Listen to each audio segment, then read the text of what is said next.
Maswerteng hapon po mga ka-STL. Narito na po ang resulta ng STL Batangas para sa araw na to, second draw. April 7, 2025.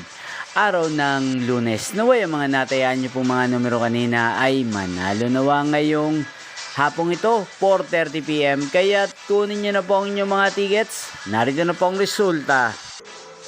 Ang mga numerong ninalo sa STL Batangas ngayong hapong ito, April 7, 2025, 4:30 PM. Second draw result, 21 at 9 in exact order.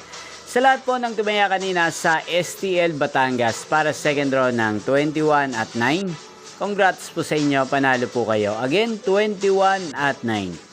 At ngayong hapong ito sa STL Batangas, atin pong i-shoutout si Ate Eden ng Batangas, na lagi din pong nanonood sa channel na to. Shoutout po sa inyo, Ate Eden. Sana po'y manalo din ang mga numerong tinatayaan nyo sa STL Batangas. At sa lahat po ng mga taga Batangas yan, especially sa aking mga subscribers, shoutout po sa inyo. Inyo pong napanood ang resulta ng STL Batangas. Magkita-kita pong muli tayo mamayang 8:30 PM.